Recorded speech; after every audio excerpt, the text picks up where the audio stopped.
The temperature hit 100 degrees Friday and Saturday during practice, coupled with oppressive humidity. And it has rained every night, with the latest shower stopping only 2 hours ago. It left the track soaking wet for the traditional 30-minute morning warm-up, which saw all cars fitted with rain tires, with Ayrton Senna, the popular Brazilian favorite, again the fastest, as he has been all week, but some 17 seconds off his pole-winning dry track time. David Hobbs, what about the effects of weather on today's Brazilian Grand Prix? Well, it will be affecting all the teams greatly. Of course, their morning warm-up this morning was in the dry, so they did allow them to have about 3 or 4 laps just now before the start, which is not traditional at all, so they could reset their cars for this dry grid. Okay, here's how they're going to face the green flag. Ayrton Senna, the Brazilian favorite in car 12, on the pole. You can see the time there, a minute 28, 96 100 seconds. Nigel Mansell will start second in car number 5 in the Williams Judd, while in third position will be former world driving champion Alain Prost in car number 11, the Marlboro McLaren. Lining up fourth will be the Ferrari driver from Austria, Gerhard Berger, in car 28. And in fifth starting position will be Brazil's new world driving champion, for whom this track has been renamed, Nelson Piquet, in his Camel Lotus Honda. Sixth in the starting order will be Michele Alboreto of Italy in car 27 of Ferrari. A lot of Ferrari fans here in Brazil today. And Terry Boutsen of Belgium in car number 20 of Benetton Ford, who's really been doing well in the early rounds of practice. Riccardo Patrese in car number 6, Williams Judd car. It lines up in 8th place. And Ivan Capelli, the youngest driver in the field from Italy in the Leighton House March, number 16, is in 9th position.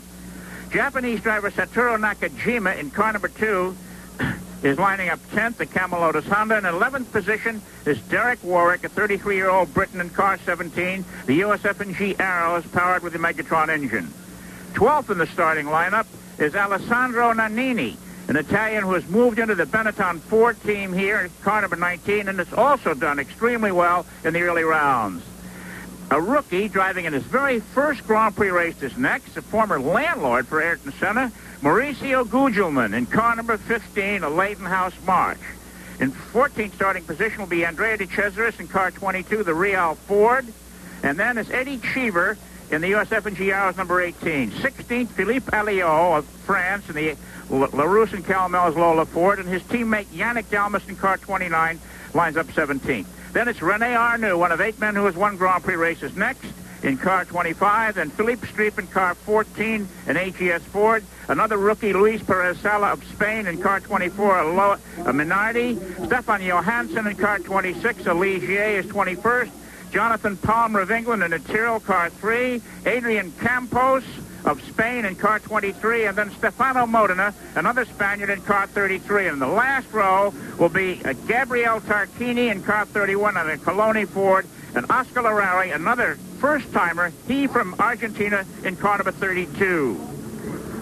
Oscar Larrari, of course, is 34 years old nearly, and this is his first Grand Prix, so he's one of the oldest drivers to start in the Grand Prix for a long time, or rather to start his Grand Prix career. Well, of course, David, the Hacaparagua circuit, recently renamed in honor of Brazil's world champion Nelson Piquet, is quite old and pretty much worn out. It measures 1.26 miles to the lap and has 10 turns. The most interesting aspect is that the fans, all of whom are seated in the grandstand, can see the entire track, unique among today's Grand Prix circuits. The surface is gritty and very abrasive, so much so that Goodyear has increased its weekend team allowance from the customary 10 sets of tires to 12. The cars are pulling out now on their formation lap. They'll go around slowly and be back in just a moment. Well, one of the things, of course, that's changed with all that tremendous rain last night and this morning, there'll be a lot of mud has been washed onto this circuit, which turns to sand now it's dried out. This circuit is already pretty gritty and is very, very hard on tires, particularly the right front, because unlike most Grand Prix circuits, this is a left-hand circuit. The drivers find that a little bit disconcerting. Their neck muscles are used to going right all the time, and now they're going left. And it's very tough on the right front tire. There's a couple of slightly banked corners. Turn 2 and turn 5 have a little bit of bank, but they're all very, very long, tiring corners. And I noticed that some of the drivers are even doing what the IndyCar drivers do, and that is they're having neck straps. Prost has got a neck strap under his left armpit to keep his head down, because through turns 6 and 7, for instance, these cars are developing up to 3.5 times G-force. Well, some of the other things that have been adapted here for this Grand Prix, because of the hot weather, which we don't have today, as I said earlier, it's only about 80 degrees now. The Williams Judd drivers, Nigel Mansell and his teammate, have cool hats. And this is an American innovation. An American is down here equipping these cars with this bottle of ethylene glycol, about 50 degrees, in hopes that it'll keep the drivers cool for the running of the Grand Prix competition. Now the fans are really cheering as the drivers are moving to around past the start-finish line on their formation lap. Okay, let's go down to John Bizignano. Just to bring you up to date a little bit on the starting grid down here as they formed up. No word out of McLaren. We tried Ron Dennis twice. He wouldn't tell us a thing, so we don't know exactly how pole sitter Ayrton Senna looks just before the start of this race. The Ferraris, Nelson, were in excellent good shape, actually. They were both on the line in plenty of time. Early first people out on the grid. One small change was to the rain light. They changed the rain light on Michele Alboretto's car. That could be very important because if the rain starts and the rain lights do not operate, the marshals do have the option of pulling the people off the racetrack for that problem. Lotus, Peter Warr, his same cooperative self, no information whatsoever, but they have pushed the spare car from the Lotus pit down to the end of the pit lane.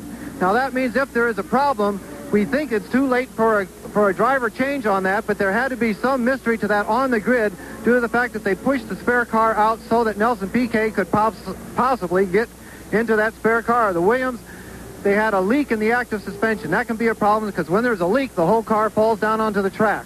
But it is supposed to be fixed at this particular moment. Lee Gogg, you are with us, the manager of International Motorsports for Goodyear. Lee, every second you've been wondering exactly what the situation is going to be here tire-wise.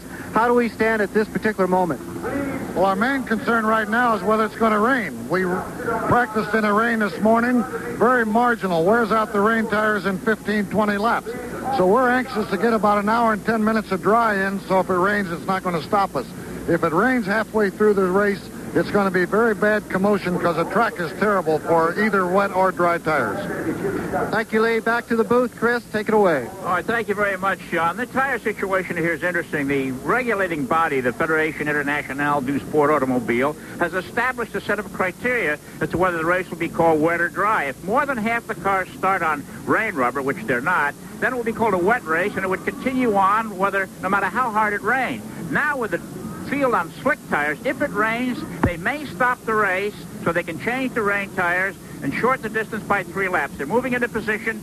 Now you see the light up in the corner of your screen. Once that red light comes on, between 4 and 7 seconds, the green light will go on, and that will start the 1988 Formula One season here in Rio de Janeiro, Brazil. This is the part they don't like. Ayrton Senna, pole position there on the left side of your screen, has been sitting there already for some seconds. He doesn't know whether to put it into first gear or what. There, he's got his arms up in the air. I think Ayrton Senna, our pole sitter, has stalled. The yellow flags are being waved there. Ayrton Senna stalled the engine. Are they going to start the race in there, or are they going to push him off? Somebody else is boiling down there. The cars have been waiting far too long. Oh, we've got problems here. That's the Leighton House March. It's smoking away there, or steaming away there. It's obviously blown a water hose off. And I see one of the Williams Hondas is smoking out the exhaust pipe very badly. Number 6, that's Patrese' car. Engines are off, the yellow flags are out. And they're going to have a bit of a regroup here, a bit of a rethink. A lot of things down here in Rio de Janeiro don't run too smoothly, and this is obviously one of them. Exactly. Well, we're chuckling here, but it's not a laughing matter at all. And now what this does, the FIA regulations come into play here, and they're quite elaborate, and we'll touch on those after this commercial break. Yeah.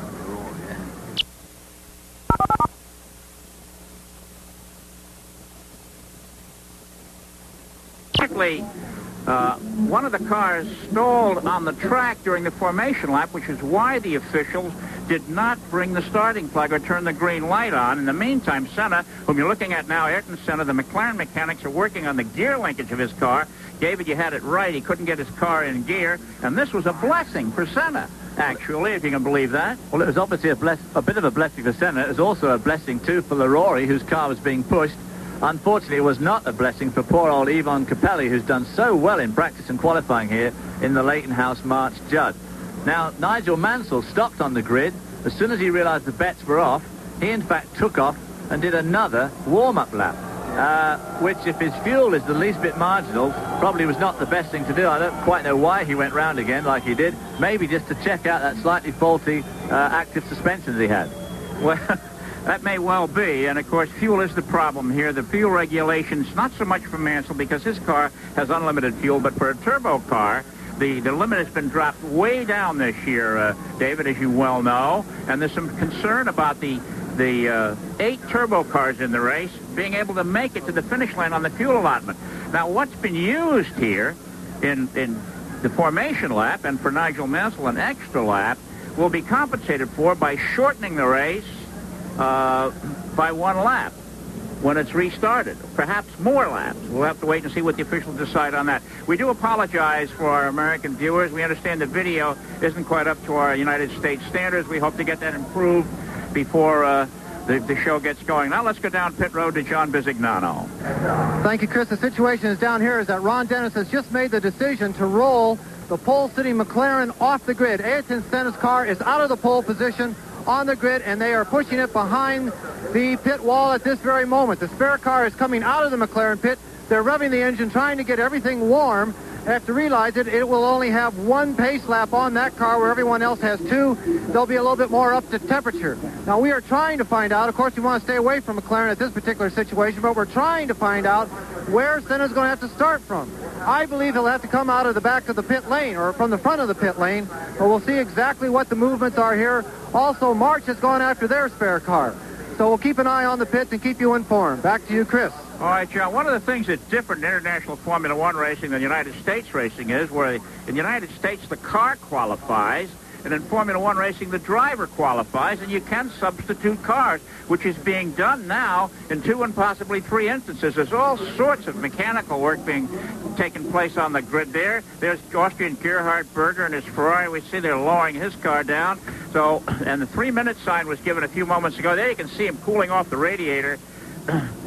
I've seen 2 or 3 sets of tires being wheeled out. I don't know who would want to change tires at this stage of the race. There's a fight developing on the grid, which is also rather interesting, between some officials and somebody else who looks like an official, but obviously is not. The Leighton House judge has been pushed away, and I don't know whether they're going to try and replace that with a spare car or not. This is a great start to the 1988 Formula One season. Meanwhile, of course, the clouds over to our right are continuing to threaten, and this, of course, delay is the sort of thing that could bring rain on as we wait. Hopefully it will not rain, but it certainly looks very threatening over to the south and west. Again, we apologize for the quality of the video we're seeing. The formation lap is starting up. We'll be back for the start of the Brazilian Grand Prix after this. The latest report down from the pit lane is that Ayrton Senna will have to start from the end of the pit. Right behind him is Ivan Capelli in the March, also a spare car, and Loleri in the Brune team, the gentleman from Argentina. We have 3 cars for the first Grand Prix that will be making the first Grand Prix start of 1988 from the pit lane. Now remember, they try and set up these spare cars as well as possible to fit the actual driver who is number 1 in the team. McLaren, they say there is no number 1, but the car was set up for Prost. He was the last man in that spare car. Senna is driving a strange vehicle. He's never done a lap in this particular car. Okay, the cars are completing their second pre-starting lap, and a little bit about the McLaren cars. They're brand new. They're the only all-new turbocharged chassis we're seeing in Formula One racing this year. The turbocharged engine is being phased out at the end of the season, and the McLarens and the Lotuses have a brand new V6 Honda engine that is quite potent and looking like it's going to be a tough engine to beat during the course of the 1988 Formula One season. Once again, we apologize for the quality of our video in the United States and hope to improve that as time goes on. Well, Senna certainly proved that the Honda engine had got the power again this weekend. He was quickest in every practice session, including this morning's warm-up when it was raining quite heavily. However, of course, starting from the back or near the back, as he's going to have to do, might put a lot of load on. No? Now, he's starting in the pit lane, of course. He has to start after everybody else has gone. So it's going to put quite an extra load on there. Somebody else being dragged off the track. That's the second fight, and the race hasn't even started yet. We're doing extremely well down here. The cars again forming up. As you see, the cars at the back of the grid are unfortunate here in Rio because they have to start up on a bit of a curve. That's right, David. I can't believe that. Now they're closing up. There's supposed to be 8 meters between the between the cars. It looks like they're jockeying for position back there. I must say that the Latin blood here is quite fine, but the officials have done a great job in getting this show back on the road. They got it on the road very quickly indeed. But I expect these drivers now are really ready to get this race underway. This is the first race. It's a long time since they raced. The red light's on. 5 seconds to go. There we go, and the race is underway. Let's see who pulls out first. Nigel Mansell makes the move in the normally aspirated car, but Alan Prost. And the car has stalled on the grid. Alan Prost takes the lead, though. That's right. Prost, Mansell. Berger, is that behind him? Nakajima. Piquet in there, the Camel Lotus car. So Alain Prost, a four-time winner of the Brazilian Grand Prix, is out in front in the brand-new Marlboro McLaren as the battle between the turbocharged cars and the free-breathing, normally aspirated cars begins on the 1988 Formula One season here in Rio de Janeiro. We saw some tremendously fast lap times from the normally aspirated cars during practice and qualifying, but of course when it comes to racing, the one thing they haven't got is the straight line speed, and of course that's where all the passing takes on, going onto these long straights. There, the sparks showering off these cars. They're all full of fuel. They're heaviest, and they're dragging the bottoms of the cars along this track. As the fuel burns off and the cars get lighter, we'll see the sparks become less and less prominent. But Prost, who really has got this track figured out. And the second turbo car, Berger, has displaced Mansell. At the end of that long straight, the turbocharged Ferrari just managed to power past and leaving this man, Alan Prost, with a pretty healthy lead at the end of the first lap. Well, there we see our close boys coming off around the corners here. The gear shifts per lap, David, what are we talking about? Well, round about 23, 22 gear shifts per lap. The turbo cars making about 23, 24 in some cases, just a little bit more. You can see the tire marks where they spun the rubber there at the start, getting off the grid there, and none of them are in a straight line. That start looked pretty hairy to me, as usual. Everybody swapping and jostling as they left the grid. Always a moment of tension in Grand Prix driving when they make those incredible standing starts. There you see it again. Standing start, repeated view of it from the air. And you can see those cars swapping places there. Somebody going very slowly on the right there. I'm surprised, David, that they're not opening up more. They're quite close together, which is unique. Maybe they've got this equivalency formula worked out pretty well. In the States, equivalency formulae have never worked. You could never get one type of engine to deliver the same power as another type, but here they seem to be quite close. Well, especially as this is really an interim equivalency formula as well, because next year there will be no turbocharged cars at all. Okay, we'll be back for more of the Brazilian Grand Prix after this message.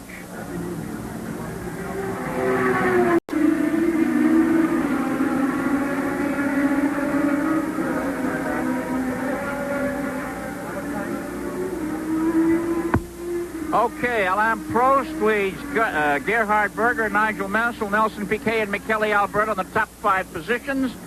And Berger is 1.7 seconds behind, falling behind, almost 2 seconds behind leader Alain Prost now. And Mauricio Gugelmin has walked back to the pits out of the race. He's a popular fellow here. There's the Super on your standings there. France, Austria, Great Britain, Brazil, Italy, and Belgium in the top 6 positions. That'll be a great disappointment to the Brazilian crowd. Of course, Mauricio Gugelmin was making his Grand Prix debut here in front of a home crowd. Now we get in the classic race. In that pit spot there, you see the Ferrari of Alboreto is being hounded unmercifully by the two normally aspirated Benettons of Thierry Boutsen and Alessandro Nannini. Of course, neither of which can get around him. For sure, he is slowing those two cars up, but there's no way they're going to be able to power past him, because with the turbo Ferrari, he's always just got the legs of them when it comes to the passing places, which must be very frustrating for the other two. This is what's frustrating for the normally aspirated drivers. The cars are quicker through the corners, and but there's only one line through the corner. You can't pull out and pass someone, unfortunately. Berger, however, in 28, is starting to catch up with Alain Prost a little bit. He's really putting on a good show. But Prost is pulling away. He's almost 3 seconds ahead of Berger now. Here's our second place rider, Gerhard Berger, car number 28, the Ferrari team driver, along with Michele Alboreto. So Prost is gone, so to speak, almost 3 seconds ahead. Mansell is third in car number 5, the first of the normally aspirated cars in the race, and he should have no trouble with fuel, and for that matter, tires. What Lee Gogg didn't have time to tell us was that the reduction in power, up on the curbing there for Berger, the reduction of power has transferred the wear from the right rear to the right front. And here's Stefan Johansson in the new Ligier. That car's an interesting car, David, with a couple of gas tanks here and there. Probably a bit too interesting, I think. Technology has gone a bit wild there, and Stefan's not particularly happy with the car at the moment, although, of course, he hasn't done a lot of practice and testing in that car yet. But you're right, it has got 2 fuel tanks. It has another fuel tank between the engine and the gearbox at the back, and plus the driver sits in the usual seat tank. I wonder if our director is Gerhard Berger's brother-in-law. Whoa, Berger using a lot of curb there. Yeah. You have to be very careful doing that sort of trick, because if the wheel goes over the back side of the curb, obviously the chassis hits the curb, and you can bend the suspension pickup points very, very easily. He's using a lot of road. He's putting on a good show here. You can see him swiveling back and forth there. There's Prost out in front, and Berger right behind. He's now 4.5 seconds behind Prost. There's Mansell, Piquet. Mansell lying in a position that as this race progresses, he could easily move up into that lead group, because if the turbo cars use up too much of their fuel and they have to turn the boost down a little bit, these normally aspirated cars like the 2 Benettons you see there, or Nigel Mansell, will be sitting in a very, very hot position. There you see how the normally aspirated Benettons are really struggling to get past Alboreto, who is undoubtedly balking them through these twisty bits. The original race distance was 61 laps. Now that will be shortened. We haven't heard from the officials as yet by how much. Certainly 1 lap, perhaps more. But they did do 2 warm-up laps, so that will have used up some of their fuel. Obviously not as much as a race lap. But it's interesting here that the Berger's giving that Prix such a hard ride in second place. I'm sure he's going to have to make more than 1 stop for tires. Well, that's the problem. If you overdrive here at this Nelson Piquet circuit in Rio, you really are asking for trouble with your tires. The tires have a hard enough time of it here anyway. But if you overdrive, particularly through this turn here, this is the long turn 6, I mean, you put a tremendous load on those outside tires. What about drafting, David Hobbs? There, as you can see, Terry Boutsen right behind Michele Alboreto in 6th place and sticking with him on the straightaway. Is Alboreto pulling him down the track? He'll be pulling him a little bit. Formula One cars don't draft as well as NASCAR cars, but there is no doubt about it, the draft does work. And we can see right there Alboreto doing a bit of judicious, not blocking, he wouldn't want to call it blocking, but making the car very, very wide. Thierry giving him a really hard time. Thierry had some good practice times. He was a bit frustrated. He felt he could have qualified a little bit better. And, of course, if he had, he might be in front of Alboreto now and being able to challenge Nelson Piquet.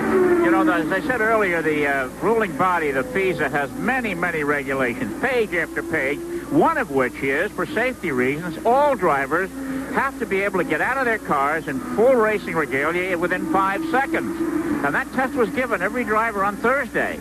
And Philippe Alliot, the Frenchman, was the champion. He got out of his car in 1.9 seconds. And Philippe Stripe, another Frenchman, failed twice before finally making it on the 3rd try right at 4.9 seconds. But yesterday, during practice, Terry Boutsen, this man right here, was stopped in the pits. There you see him in 6th place. Was stopped in the pits and given a spot check. And it took him 18 seconds to get out of his car. And it turned out that he had taken the test with a very small steering wheel in the car, and they put the standard big one back in for the race. So the officials told him he had to make some changes, and what they did, they modified the steering wheel so he can get out quicker. You can see at the end of that nearly 3,000 foot back straightaway, that's the only place where Alboreto puts any real daylight between himself and Thierry. And at this stage now, through 6, 7, 8, and 9, Thierry winds him in until they come to the front straight, and he's right back with him again. It must be really very, very frustrating. They're both about holding their own with Nelson Piquet running there in the number 1 Camel Lotus, who's running in 3rd spot, and no, I was right, 4th. Thierry having a go down the inside. Alboreto's not going to let him. He's just right behind him, just out the picture. It's amazing that Boutsen is really looking for a place to go, and right behind him is this new driver for the team, Alessandro Nannini, who's doing a great job. These cars are powered by Ford's new DFR engine as opposed to the DFZ. It's basically the same engine with some improvements. It was supposed to have a 5-valve cylinder head, but that has turned out to be more difficult than they expected, so it has a 4-valve head, but it's a great engine, it seems, and it looks like it's going to give these turbos a run for the money before the season's out, particularly when we get to circuits like Monte Carlo and Detroit.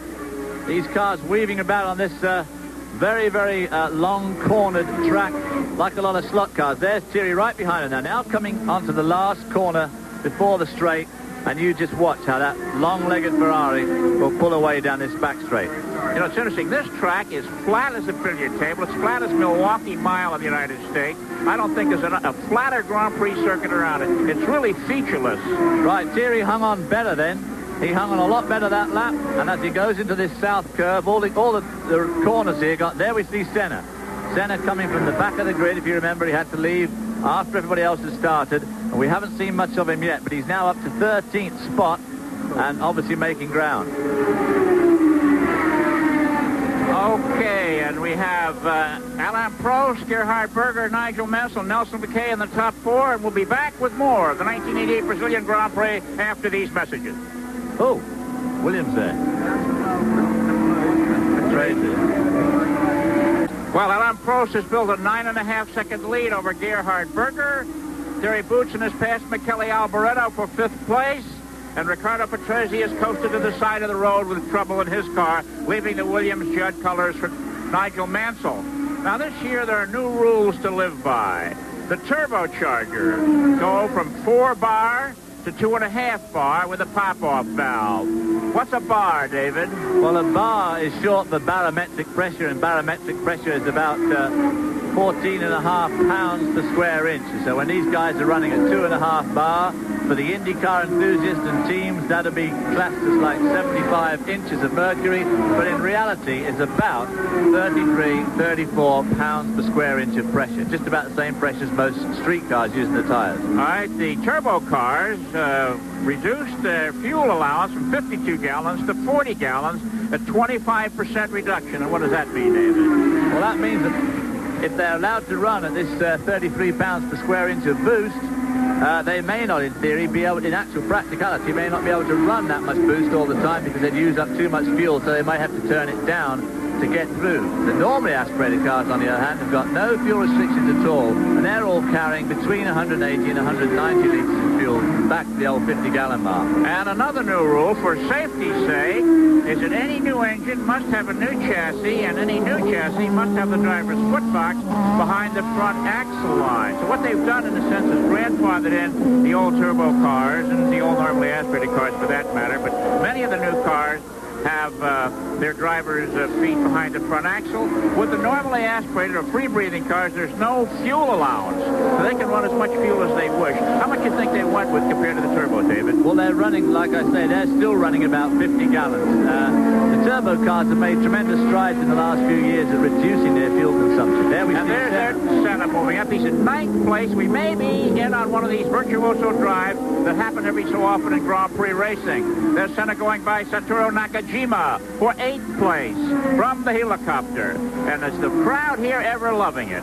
Ayrton Senna da Silva, the new Brazilian star, heading for what hopefully will be a world championship this year. And let's go down to John Visignano. A little update here in the pits, a little update for you, Chris. Larari was the first gentleman out of the Grand Prix in 1988 in the Vroom. He got in the spare car and it just wouldn't go the second time around. Bad luck for Larari. Stefan Johansson in the pits with the Ligier for fresh tires only after what I call 4 laps. Campos in the Minardi came in with his whole rear wing bent down. It did not look like there had been an accident. It looked more like a structural failure. Modena in the Vroom, he came in for tires. Nannini and the Benetton came in for tires. Unbelievable that it's the normally aspirated cars that are coming in here for tires. We all thought, of course, it would be the turbo cars that would wear out that rubber a little bit sooner than the normally aspirated cars. Gugelman is out in the marks. We don't know why. And Ayrton Senna's problem on the grid was with the McLaren gearbox. Ron Dennis won't elaborate any more than that, but Ayrton Senna in the spare car because of gearbox problems with his race car. Back to you, David and Chris. All right, here we have Nelson Piquet being chased down by Terry Boutsen. And here's a case of one of those normally aspirated cars giving the turbocharged car some pressure. There you can see on the long straight the turbo boosting along Piquet down the straightaway. But, well, Ayrton Senna may be driving as you say, a classic race in the back of the grid. But Thierry Boutsen from about the middle or near the front of the grid is driving an absolute blinder today. He hassled with Alboreto, got round him and just drove off and left him for dead. and they were about 3 seconds behind Nelson Piquet, and he's wound that right in and is now going to give Nelson Piquet a tremendously hard time until he'll almost certainly get by him. Well, on the 10th lap, Alain Prost has built a 12-second lead over Gerhard Berger and is continuing to pull away. Here we have Piquet leaning out the side. To watch the drivers' helmets. You can see the bumps transferring through to the drivers. They come off out of the main straightaway, or the pit straightaway. Now here's the place where Thierry's going to really make it. The pit straight is not terribly long as they go into this long sweeping right-hander turn 1. A very fast but a very long corner. There we see Senna, I think, making up yet another place. That must put him into 7th now. I guess that was Derek Warwick he was disposing of there. Here we are back to Boutsen and Piquet. Boutsen hanging on well for those fast infield corners. As you can see, all the corners here are pretty quick. There aren't any really slow ones. The slowest corner being onto the main straight, which obviously is very important to get right, because you'll then go onto a 3,000-foot straight, so you need to get onto it as quick as you possibly can. The DFR engine in that second car, the Benetton car, is a product of Ford by Cosworth, and Ford's racing manager, Michael Kronopoulos, is here to watch this engine debut in Formula One competition, and he's got to be smiling right now the way Terry Boutsen is giving this car a ride. Yeah, he's been smiling quite a bit this weekend. He was extremely happy yesterday afternoon in qualifying when they qualified. Well, Thierry qualified this car so well. Boutsen is now 5th. Piquet is 4th. Mansell is in there ahead of Piquet. We can't quite see him. And here they are, nose to tail. We've got close racing. You know, David, Formula One over the years hasn't been this close racing. Well, this is what the rules, of course, have been encouraged, have been changed to try and encourage this close racing and hopefully to make it a little bit cheaper. And it seems to have achieved that because we've got a lot more new teams in here than we've had for a long time. And this is the sort of racing they wanted to get with the new rules. And it looks like they're getting it. There we see Ayrton Senna, who's now moving up on to Alboreto. Alboreto not having the best day in the Ferrari. His teammate Berger running a strong second. And Alboreto about to be relegated to 7th spot. You know, it's interesting because, as John Visignano pointed out, this car was set up for Alain Prost. And so it's not really to Ayrton Senna's taste. There they go down the track. Nelson Piquet, Terry Boutsen around the signs to the left and to the right and towards the finish line of the Brazilian Grand Prix. We'll be back for more of the Brazilian Grand Prix after this.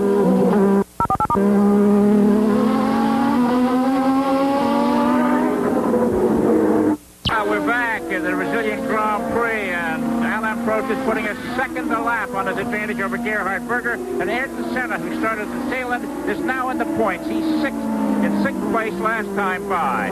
Please join Bob Lay and Dick Vitale live from Kansas City at 7:30 p.m. EDT tomorrow, Monday the 4th, for our NCAA Final Four special. Bob and Dick will review the upsets and surprises of this season's college hoop tournament play. They'll also have an in-depth look at the final 2 teams and how they made it to the championship game. So, please join Bob and Dick tomorrow at 7:30 p.m. live for our NCAA Final Four special. And there, Nelson Piquet still trying to fend off the challenges of Terry Boutsen. Well, he is fending him off, but only just. But about to come into the picture behind them is Ayrton Senna, who's made the most stir. There we see him coming into the picture. He's really winding these 2 in. Thierry will be sick as a parrot because he can't get around Nelson Piquet, and he's about to be got around by Ayrton Senna. Well, I wondered why Prost was putting so much of a lead on. I guess he knows where Senna is. Exactly. That's why he's going like hell, even though he would appear to have a tremendous advantage already. Well, you mentioned the other day, David, that Formula One drivers don't drive to orders. I mean, Ron Dennis is out there. Alain Prost is burning up this racetrack, and so is Ayrton Senna. Wouldn't you think he'd have one of them take it a little bit easier? Well, I don't think so. The McLaren and the Honda engine have all proven to be very, very satisfactory and very, very reliable, even though they're in different packages. Now they've packaged them together, the McLaren Honda is going to be one tough car to beat. And Prost, of course, is a 2-time world champion, has won more Grand Prix than anybody else. But Senna really wants to join that elite group, and he's going to give Alain Prost, the master, a really hard time for the whole year, I think. Well, Prost is running away from Gerhard Berger. Berger is now starting to be approached by Nigel Mansell. We don't see them on the screen, and we thought they'd pass it along to you. Here's Nelson Piquet. You have to understand, our director is Brazilian, and Piquet is Brazilian, and so is Senna. So he's got the ideal shot here. A Brazilian, a A Belgian and another Brazilian on the track right here. And I think, is that Thierry Boutsen's engine smoking, or am I just seeing things? Is that blue body panel? Perhaps it's not. But Senna is about to administer the old coup de grace to Thierry. Thierry suddenly seems to have lost a bit of verve there, dropped back a little bit, but not much. He's still right with Nelson. Of course, it'll give Ayrton Senna the greatest pleasure in the world when he passes Nelson Piquet, who's really his nemesis down here in Rio. Well, there's been some difficulty between these two gentlemen here. There was a lot of stories in the papers a while ago where Piquet was believed to have charged that Senna wasn't quite the masculine man he should be. Senna went to his lawyers, and he's dropped those charges now. But there's still a lot of talk back and forth. There's absolutely no love lost between these two Brazilian drivers, and I think that Senna really wants here to pass Piquet more than anything else. Well, of course, the Brazilian temperament is such that to be a Grand Prix driver is everybody's absolute dream. And so one of these two guys is going to reign supreme as this country's absolute top man. Athlete, politician, anything. One of these two guys, Piquet has had that position for a long time, but it's about to be usurped by Ayrton Senna, who will become the Brazilian. People who watch the practice here seem to feel that Piquet, rumored to be getting $6 million this year as his driving retainer, is not showing the spark and verve that he did last year. There are some people who think he's just going to take it easy and collect it. There goes Senna past Boutsen. Oh. And that was Tarquini, I think, in that other yellow car. One of the back markers. Nicola Tarquini, that's another girl from Italy. And now we're going to see Senna. There we see him going past Thierry again. That gives you an idea of the tremendous disparity on the straight with the high boost of the turbo engine. Think he turned the boost up there? It certainly looks like it. Okay, and now we have Mr. Piquet, car 1, Ayrton Senna, car 12, at it, nose to tail. Now Piquet's car is going to get extra special wide. If anything is going to wake up Nelson Piquet to the fact that the Grand Prix season has started, it's a look in his mirror to see Ayrton Senna right behind him. Of course, Ayrton Senna came out of the Camel Lotus to drive the McLaren Honda, so he'll be thinking at this stage, as he winds in the team leader for Camel, that he made the right choice and maybe moving up to the McLaren. Well, in the meantime, Alain Prost, as you can see, has put an 18.5-second lead on Gerhard Berger. And let's go down to the pits to John Visignano. Chris Kalinaka, we have the first Ferrari in the pits of 1988. It's Alboreto, a very quick pit stop. The Ferrari pit did not look like they were absolutely ready for that pit. It had to be a very quick decision for Alboreto to duck in here. We were looking for the turbocharged cars to come in around lap 15 and 17. Alboreto is the first pit stop of the major teams. We'll look at the tires when they come off the car and give you... Williams is also setting up. Look at that situation. We'll call it from here. Chris. Okay, and Ayrton Senna has polished off his arch rival, Nelson Piquet. And that tire story is interesting because if they're really wearing out tires on this abrasive track that quickly, there's the replay. And again, Mr. Senna, I think, turned up the boost. I hope he's going to have enough fuel to be around for the checkered flag. Getting back to the tires, I think the cars that are making stops for tires now are going to have to make another one before the race is over. Well, I mean, there's only 17 laps gone out of a 60-odd lap race, a 61-lap race. So, yes, if they're going to change tires every 17 laps, you'll have to make another couple of stops. But if the car is not set up just quite right, or one of the tires isn't right, that could lead to a premature stop. It'll be interesting to see when Prost and Ayrton Senna and, of course, Thierry Boutsen and the normally aspirated and Nigel Mansell, the other normally aspirated car, when they have to spread out their stops. Well, it's too bad we don't have the information on who has turned the fastest lap of the race so far. It has to be one of the McLaren drivers, either Alain Prost or Ayrton Senna, cars 11 and 12.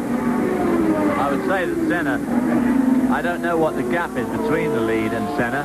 I think it's staying about the same, but of course, considering he had to start from the back, that means he must be going a bit quicker. Well, Senna's got 14 seconds to make up in order to catch Nigel Mansell. And that's a long interval. We won't see him contesting anybody for certainly a few laps, but Prost has been able to put more than a second a lap on Gerhard Berger. Here at lap 17, he has a 19 3/4 second lead over Berger. Well, Mansell's only a second and a half behind Berger. We haven't seen much of Nigel Mansell, which is a bit of a disappointment because as the normally aspirated leader at the moment, he's obviously driving a tremendous race, only being 1 second behind Gerhard Berger, who's obviously also doing a very good race in a turbocharged Ferrari. We're seeing on the Super now the 35.1 second interval between the leader, Alain Prost, and Ayrton Senna in 5th place. It'll be interesting to see what that lead does. He's going to have his work cut out in the remaining 40 laps or less to actually pass the leader. There's Nigel Mansell coming into the pits for his first tyre stop. Interesting. Okay, let's go down to John Bisignano. We are directly across from the Williams machine, changing all 4 tires very quickly. Little trouble on that right front. The hands are up. Mansell wants to go. Revs up. He killed it. I can't believe it. Nigel Mansell killed the engine. The whole car has dropped down on to the pavement. They're spraying the radiators, trying to keep it cool. Smoke pouring out of the brakes. What happens on this car when the engine stops? The suspension lets down. It's an active suspension. It must have the engine going. Mansell going crazy now, trying to get the mechanics going. He's moving his head back and forth. They're trying to turn it over. Smoke pouring out of the brakes. 40 seconds, 43 seconds. They're going back into the garage. We have serious problems here with Nigel Mansell. He's moving his hand saying, get this sucker started, folks. And nothing's happening. Engine cover off. Nigel Mansell going into the 1 minute bracket, 59 seconds, going into the 1 minute bracket now. Things have slowed down a bit, trying to keep the whole thing cool. They're spraying air and water into the radiators. Chris, it's a sad situation. We'll find out what went wrong, but to me, unfortunately, Nigel put it back in gear and stalled it. Well, of course, he may have had a clutch problem. You can't always tell. Like Guerrero at Indy 2 years back when he made a so-called stalled it coming out of the pits, whereas, of course, he didn't. The clutch wouldn't free. It may have been the same problem here. But these racing engines, when they get hot and they stop, they are, of course, the very devil to restart again, somewhat like the lawnmower on a hot afternoon. And, of course, the other thing that John was telling us about, the active suspension. It's really weird to watch those Williams. There we see the Ferrari. There's Berger come in. Okay, this puts Ayrton Senna in 3rd place. 2nd place. Puts him into 2nd place. Because Mansell stopped and Berger just stopped in the pit. So, so now Senna must be up into 2nd place. Unless Berger got in and out before Senna arrived, which I doubt if he did.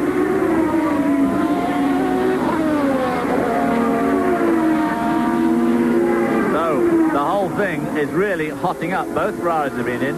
Nigel Mansell's been in, which was early, I think, for a normally aspirated car. Senna is, in fact, still in 3rd place. Okay, as the Brazilian Grand Prix heats up, we'll take a quick break here. We'll be back.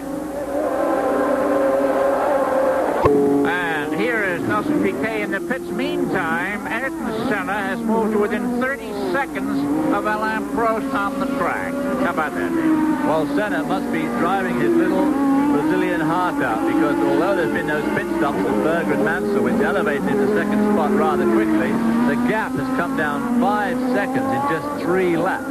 So he's really, really driving hard. Obviously, very critical is going to be his and Prost's pit stops of their own. There it is on the screen, 30.379 seconds, and the Brazilians are having a tailor-made race for their event.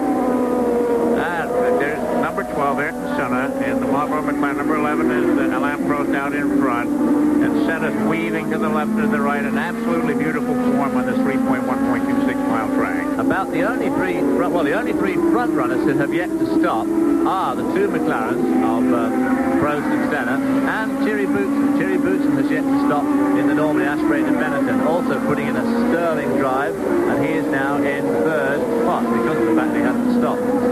Unfortunately, Mansell came in and stalled the car, or something went wrong with the engine, but he certainly seems to be coming in rather early to me anyway for his tyre stop with a normally aspirated car, so it may have been that he came in with an engine problem anyway. You know, David, since 1982, only Alain Prost and Nelson Piquet have won here. It's amazing. This track is owned by these 2 drivers, but the way Ayrton Senna's going, we may see a new name in victory lane today. Well, of course, the track, too, over its 15 races, has been won, 9 times by South American drivers, I think, and Prost has picked up another 4 of those wins, so there's not many races left for other people to win. Well, and now apparently Alain Prost has gotten the word. He's opened up a little bit of an advantage. There's 31.224 seconds. Berger's third. Terry Boutsen fourth. Derek Warwick in the Megatron is fifth. Now we're going to have another interesting situation here. We've got Berger, who was running very, very strongly in the turbocharged Ferrari, has got new tyres. With the new tyres, these cars always go a lot better. And right behind him, a second behind him, is Thierry Boutsen in the normally aspirated Benetton on tyres that have now done 21 laps. So his tyres are getting near the end of their life. If he can hold on to Berger at this stage with the tyre situation that they are, that's going to give Boutsen a lot of confidence for this year as it progresses. Well, all Boutsen has to do is get another 10 laps in. He'll make a stop, and then he's limited to 1 pit stop for the race. Berger obviously will have to stop again. Exactly, yeah.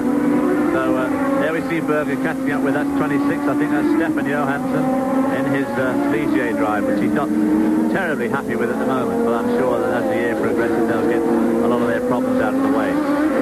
Berger, of course, you remember, won the Australian Grand Prix last year from Adelaide, and of course the Japanese Grand Prix in absolutely tremendous style, and is obviously putting in a tremendous drive today. Well, we have turbocharged cars in the top 3 positions, and then we have Terry Boutsen running 4th now in the normally aspirated Benetton car.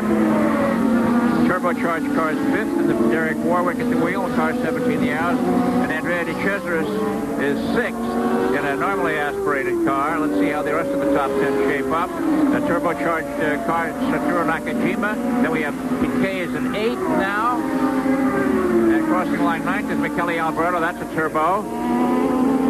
And coming across the start-finish line in 10th position.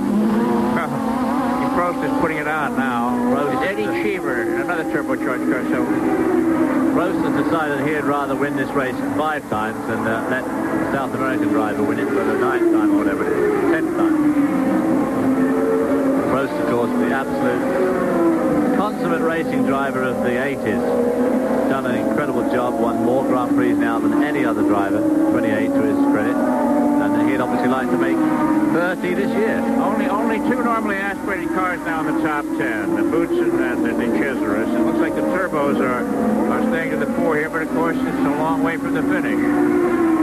Well, of course, just at this stage of the year, it just so happens that the best cars are also the turbocharged ones, the 2 Camel Lotuses, the 2 McLarens, of course the 2 Ferraris, which are really the class of the field anyway. When they change to normally aspirated engines, I would still expect to see them in the top, right in the hunt.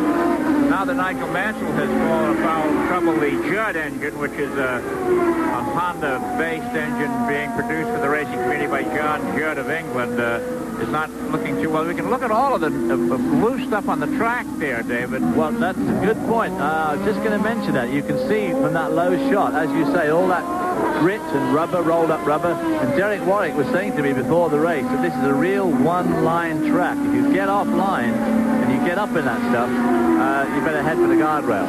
You're going to get spin out on it. Oh, and look here, we have Satoru Nakajima coming back in the pits. Let's go down to John Bisinano. We do have the Japanese drivers, Nakajima in the pits. It looks like a routine stop. Everyone's saying they're ready. They cannot get the jack out from underneath the front of the car. Nakajima is on his way. We had Piquet in a 7-second stop. Arnoux is in for the first time. Berger had an 8-second stop in the Ferrari. Stefan Johansson is in for the second time. Most of the turbo cars have stopped. Of course, our race leader is still out there. Both McLarens have not stopped. Nigel Mansell is sitting across from me in agony. And also, both the USF&G Arrows have not stopped yet. They must be getting very good tire wear. McLaren is setting up. We'll cover that for you as soon as it comes in. Back to you, Chris and David. Okay, thank you very much, John. And we'll be watching for that pit stop to see just how well the various crews handle their 1-2 punch here. This is really remarkable, David. A new car A new engine, a new designer. But incidentally, the McLarens are designed by an American designer, Steve Nichols, who worked for the Gabriel shock absorber people for many years, has been with Team McLaren for a long time, and this is from his pen. This new car, and the Honda engine is brand new, a different bore-and-stroke formula than the V6 Honda that was used last year. So this is a remarkable achievement here for a new car and a new engine to be 1-2 in the first Grand Prix of the year. It's absolutely amazing. I mean, when they arrived here, the cars had never turned a wheel before, but we seem to be seeing rather a lot of Gerhard Berger at the moment, who's running in third spot. We saw another look at the track there. You can see that rubble on the track. Berger is only 7 seconds behind Senna, but of course Berger has stopped once. Senna has yet to stop, which will obviously temporarily at least put Berger back in front of Senna when he does stop. The only thing is that as Senna stopped so early, Berger stopped so early, will he in fact have to stop again? Senna's 33 seconds behind Prost, Berger, Boots, Warwick, and DeChesner is the next in line. What about the tires, David? We hear in the States the tires going away in stock car racing and in IndyCar racing. When the tire goes away, what does it mean to the driver? Well, these tires, of course, in theory don't have a tread because they are slick. But there is that rubber on the top is very thin, and it is a tread. And of course it gets hot, and as it gets thinner and thinner and thinner, it gets hotter and hotter and hotter, and it gradually loses consistency and its constituency, and it gets very slippery, and the car starts to slide more and more and more. And it's amazing how revitalizing a set of new tires is. It just makes the whole car so different. It's hard to believe it's the same car sometimes. And of course it's very important too, a place like Indianapolis, which American viewers are more used to, or more familiar with, to get the right setup of tires there. Incredibly important. There you can see, of course, a lot of that tire is all lying at the side of the road now. Exactly. You can see the grit and grime on the side of the road there. But, David, another thing we hear in the States is a lot of talk about stagger, how important it is and how tough it is when you don't have it right. We never hear that term used in Formula One races. Well, mostly Formula One races are pretty much of a combination of equal of left and right turns, and so you don't really need stagger. You only need stagger when the track is a one-way track. Now, it just so happens that here we've got 3 very long left-hand corners, and I wouldn't be at all surprised if some of the guys are using stagger. And into the pits comes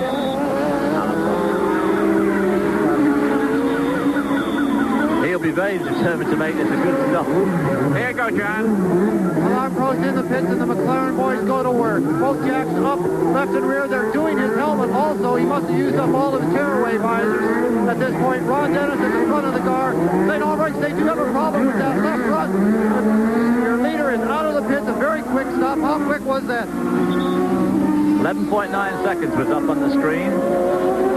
About a 12-second stop. When the slowdown and speed up is going to let Senna get very, very close. You saw him wiping Alain Prost's helmet there. The heat is tremendous here for the driver, even though it's only 80 degrees. There's a high level of humidity that prevails here in Rio de Janeiro.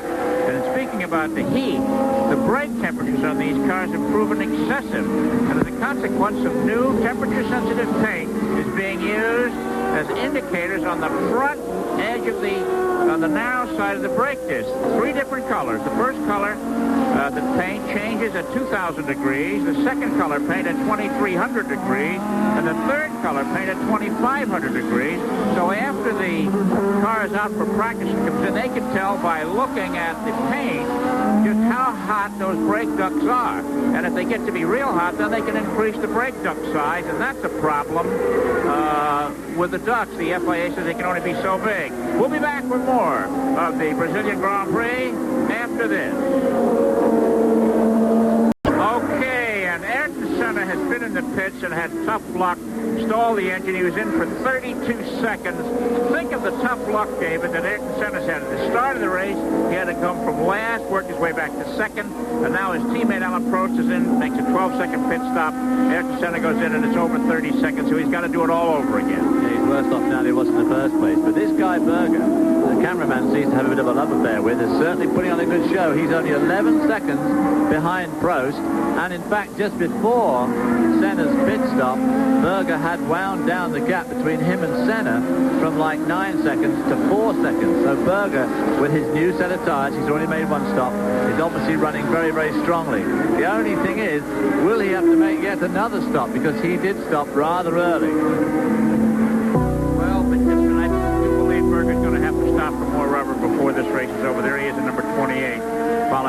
thermally aspirated cars. Well, he stopped on about lap 17, so he's almost bound to have to make another stop, unless he really particularly likes his set of tyres on the car at the moment. They seem to be doing him a good job at the moment.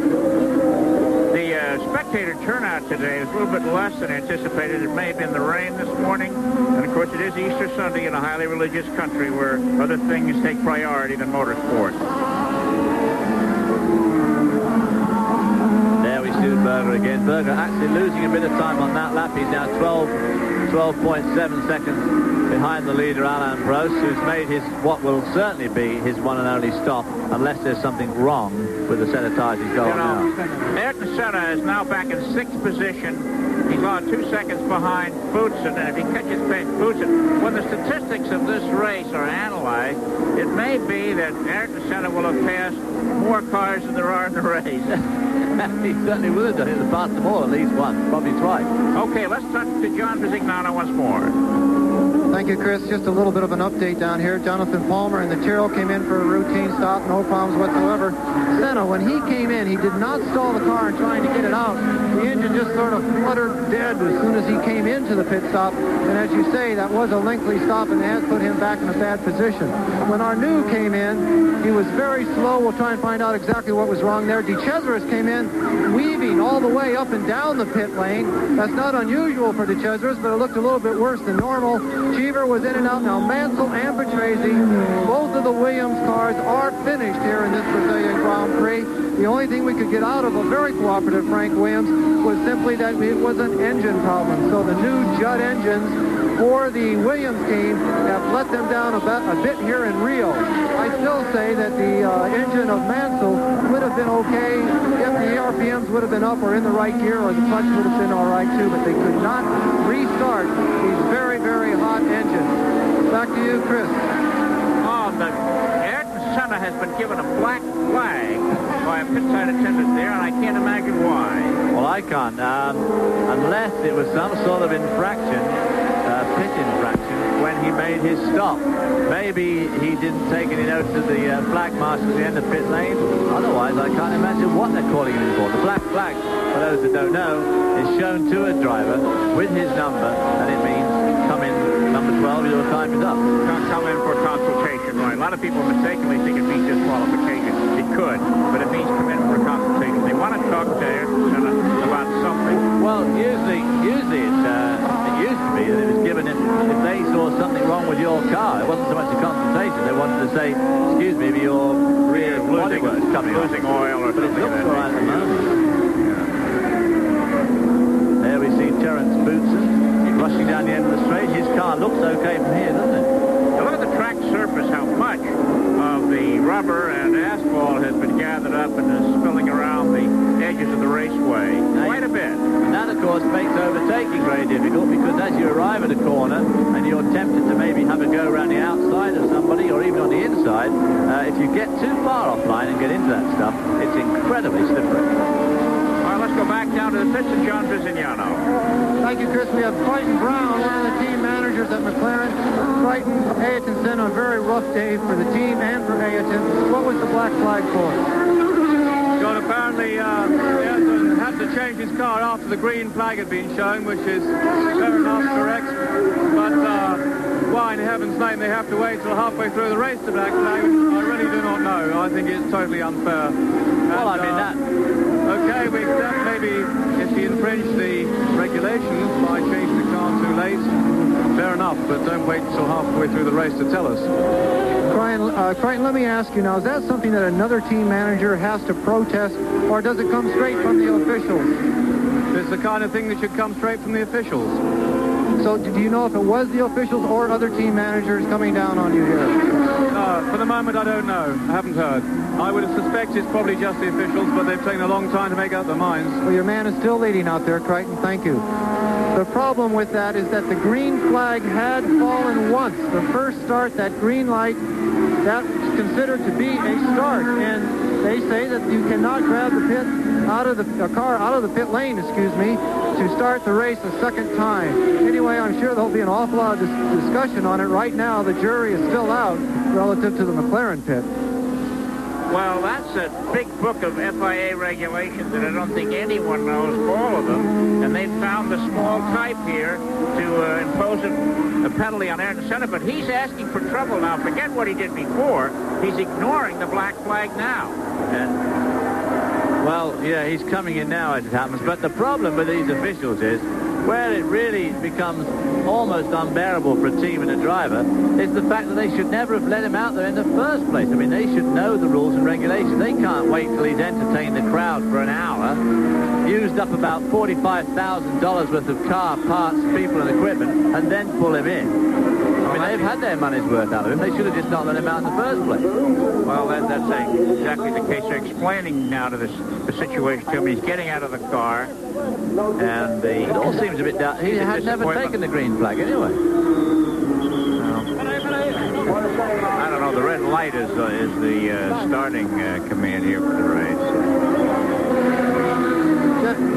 Gentlemen, the thing is, exactly as you say, David, the green flag never came on. And these unfortunate situations the decisions can be made in the heat of battle or in the heat of Grand Prix racing, we may say, and later on find out that it was not correct. Now, the same thing happened to Alain Prost back in, I believe, 1986 in Monza, where he was pulled off the track for a similar situation. So the McLaren boys should know that rule inside and out. Brighton Brown, someone who never, ever gets upset, is absolutely furious, and he is not having a very good Brazilian Grand Prix. One final comment is I believe the only car, turbocharged car, that has not changed tires yet is Derek Warwick in the USF&G Aeros. You might take a look and see how his handling is doing. Those tires have to be getting awfully hot. Back to you, Chris. Berger is now second, 17 seconds behind Prost, with Piquet back up in third position. So the Brazilians now again have someone to cheer for. Whether Piquet can find the speed in that number one Camel Lotus Honda remains to be seen. It certainly hasn't really been showing enough speed so far to dust off Berger, but we still think that Berger's probably going to have to make at least one more tyre stop. But just to go back to Senna, it is absolutely extraordinary the way these officials run these races, because he never did take the green flag. They did the warm-up lap, stopped on the grid, and before the lights came on, the red light then the green light, was when he held his hand up and the Judd engine Leighton House car quit with the smoke and Leroy was being pushed around. So they never actually had, certainly didn't take a start, unless, of course, they count that pace lap, which they do actually as one lap in the race. But it all seems pretty crazy to me, which they should know instantly when he tries to get his spare car out. They shouldn't be allowed to. Well, it's an unfortunate situation, and you can bet that there's going to be a lot of talk, and the Brazilian papers tomorrow morning will have the big headlines on it. All right, with the Brazilian Grand Prix getting close to the halfway mark, we'll be back after these messages.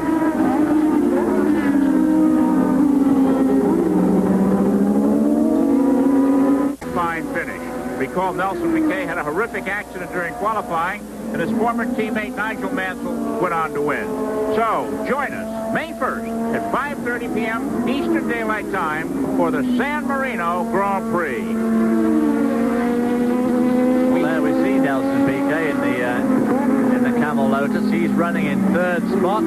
He's a fairly long way behind the leader. He's certainly not going to win this race unless fortunes change dramatically. Just a few minutes ago, we saw a shot of Ayrton Senna looking, I thought, unbelievably unruffled in his pits. That he was obviously discussing the engine performance of his Honda engine car to one of the Japanese engineers from Honda, of which are a number here, quite hundreds of them it seems. But he looked, I thought, unbelievably unruffled considering what's happened to him today. Well, he did get a chance to strut his stuff in his new car before his hometown fans. And now our Brazilian director has found a Brazilian to focus on here. I must say, if I was Ayrton at this stage, rather than talking rationally to people, I'd be kicking dogs and people and benches and things. Tell me about your tempers, how they get in one of these racing cars, David. Well, seeing how to drive the racing circuit named after the man in this car, Nelson Piquet. Of course, Nelson Piquet is the current world champion and obviously will remain world champion until the end of the 88 season. He's making a pretty strong stipend this year, if one is to believe what one hears, somewhere around about $6 million mark. And a lot of people are already saying that he is determined to just take the money this year and run, but not run quite fast enough to win many races. And his qualifying and race performance, or his qualifying performance this weekend, was not electrifying. On the other hand, It's a newer Honda engine in this Camel car, so it may be that there's some problems to be sorted out yet. I'm sure he will go well as the season goes on. Well, there were 8 turbocharged cars in the starting field, but 16 non-turbos. Normally aspirated, as we say in racing. And the positions show only Terry Boutsen in car number 20 lying in 4th place among the leaders with 7 cars in the lead lap now. The weather, incidentally, is held up beautifully here. It's about 80 degrees, which is almost chilly by Brazilian standards, and it makes it good for the cars, I should think, David. Certainly a lot better than Friday and Saturday when it was unbelievably hot. Friday in particular was incredibly hot and dry, and this is much, much better racing temperature, but obviously the rain this morning, I think, brightened off a lot. There you can see on the track, excuse me for interrupting, all of that rubber scrubbed off the tires. I mean, this is really an abrasive racetrack.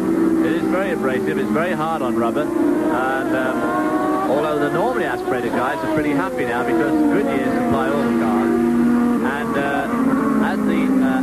as the turbo pressure has gone down in the turbo cars, they don't need to have quite such a hard compound, and it suits the normally aspirated cars better than the compound they had last year, apparently. It was explained before the race that the reduction in horsepower has transferred the wear from the right rear tire to the right front, and that's sort of hard to understand, David. Well, it's just that they don't obviously spin the wheels quite so much because they don't have the power to do that now. And most of these cars do push a bit, understeer, as they say in road racing. Push is the expression they use in oval racing. And that tends to throw the load, especially at this circuit, right onto that right front tire, which is really holding the car up most of the way around this track. It's a problem they have at places like Indianapolis, Michigan. They have a lot of right front tire wear there, too. Gerhard Berger, lying second, is starting to pull back a little bit. He was 17 seconds behind Alain Prost, whom we haven't seen for 20 minutes. And now he's 22 seconds behind the leader, Alain Prost. And, of course, I still think that Berger's going to have to make another tyre stop. I may be wrong, but I wouldn't be surprised at all if he does, because he did stop very early on. And here we have, they must have heard me, David. Here's our leader, Alain Prost, in car number 11, the Marlboro McLaren car. And heading pitward now is Alboreto. Michele Alboreto in car number 27. John Visignano, it's all yours. Thank you, Chris. We're just across from the Ferrari pit. These boys have it down to a routine. They have been practicing all weekend long. Cars up. 4 tires off, 4 tires on. Jacks come down. Michele Alboreto is out of here. Of course, Michele Alboreto is the favorite son of Mr. Ferrari, who has celebrated his 90th birthday this year. Everyone is hoping that they will bring him many victories in that 90th year. Back to you, Chris. Well, thank you, John. You know, that was a great pit stop. So unlike the early Ferrari pit stops. We used to joke about calling them Chinese fire drills. That was a superbly professional pit stop. The last few years, well, the last 10 years or so, Ferrari has changed its image dramatically. And they certainly do always have really good tyre stops these days. They always do a good job. As you say, it used to be a bit of a joke in the paddock, but no longer. All right, and there we have Alain Prost, the leader, skimming around this racetrack with an advantage of 22 seconds over Gerhard Berger. Kali's third in car 1. Boutsen in the normally aspirated Benetton number 20, followed by Derek Warwick in 5th place in the USF&G Arrow number 17. And Alboreto, we'll have to check him now. He just was in the pits. He may have dropped behind Nakajima, who was 7th, and Nakajima, I think, took 6th when Alboreto was in the pits. The USF&G cars, now they have a slightly different problem to most of the turbo cars. They use the Megatron engine, which used to be the BMW 4-cylinder engine, has now changed hands completely. And then one of their problems was turbo lag. Now, as they've cut the boost down so much, you can afford to run a much smaller turbocharger because you don't need all that top-end boost. So you can run a smaller turbo, and the smaller the turbo, the quicker the throttle response. So although it's taken away from the ultimate horsepower, it has made, in fact, that 4-cylinder engine slightly more drivable. And they're hoping that they will reap some benefit of that as the season progresses. The way that Warwick's going here this afternoon, it looks like that may be the case. Also, their tyre wear for the turbo cars seems to be on the low side, because I believe that the Chiba has not stopped yet. Now, the pop-off valves that the turbo cars use. You can liken it to the safety valve on a hot water heater in a home. When the pressure gets too much, it opens up and lets the pressure out. And pop-off valves in the past used to just sort of open a teeny bit, stutter a little bit, and let some of this power dribble out. But these new ones, that cost $5,000 a piece, that are made in France, just open and dump all the power. And the Arrows seem to be having more trouble with that unit than any of the other teams. Well, they're told by Pisa and the officials that they're going to have to change their engine characteristics so that it doesn't just dump the pressure. And obviously there are ways and means of doing it, and they'll just have to spend a bit more time and try and get it right. All right, with Alain Prost leaving after 39 laps of the Brazilian Grand Prix, we'll be back for more after these messages.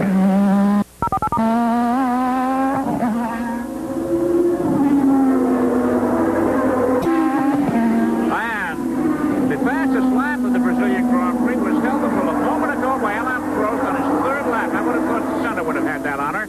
And Michele Alboreto just turned to 133, 193 to gain fastest lap honors in his quest for success after coming out of the pits in new tires. Now for this tech report. USF&G Financial Services presents this ESPN Formula One technical report. USF&G, asset management tools for a brave new world.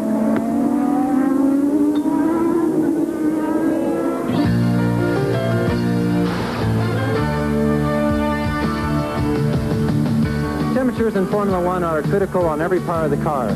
Now, they've come up with a very simple way to tell the temperature on a disc brake. They have different colors of paint that will discolor at different temperatures.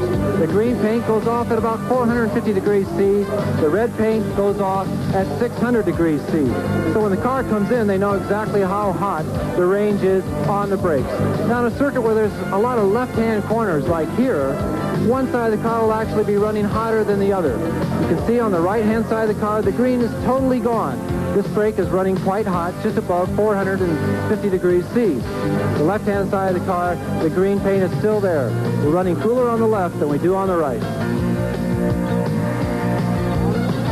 John Visignano, Nelson Piquet is there for you. We are right across from Nelson Piquet. It looks like the Lotus routine pit stop. An extra visor wash job was given to this Brazilian. And of course, everyone here hopes that he finishes very well in the points. The pits now, we will start to see the second pit stops coming along. It's very important for the final result.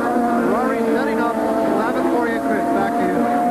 Well, I've never seen a pit stop in under 8 seconds where tires were changed. That was a tremendous pit stop. 7.8 seconds in and out, which is absolutely staggering. Mind you, he needed it. He was only 10 seconds in front of Thierry Boutsen. And now he's got new tires.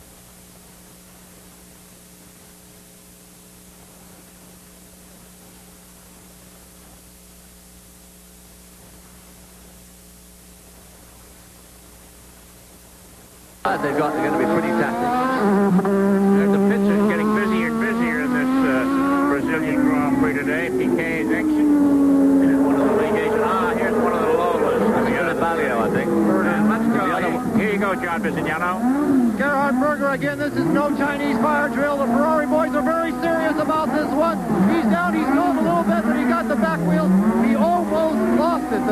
The wheels were almost stalled. There was a 7.46 pit stop. The engine almost died on us down here, but Berger said, no, wait, folks, I'm going back out. Well, I want to get some of the espresso those guys had for breakfast. I want to go to work and be able to work like that. Believe me, what these Ferrari guys are doing is remarkable in the pit. Absolutely, a tremendous pit stop. Just over 7.5 seconds for all 4 tires. Try that one night on a windy, wet night at the side of the old New Jersey Turnpike. Okay, let's take a look. Here's Nelson Piquet coming down the pit straight. This racetrack, as you said earlier, is different because of the many right-hand or left-hand turns in it, unlike Formula One racing. Prost now owns a 21-second lead over Berger.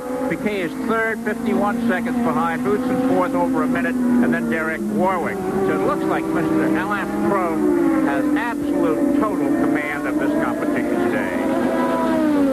Certainly was very tempted to pick Alain Prost to win this race because of his incredible record, but I really did feel that Senna, after his electrifying performance yesterday and this morning in the rain, had probably got this race wrapped up, and I still think he would have given Prost a tremendous run for his money. if he had continued. Let's go down to John Bisignano in the pits as we've got more visitors there.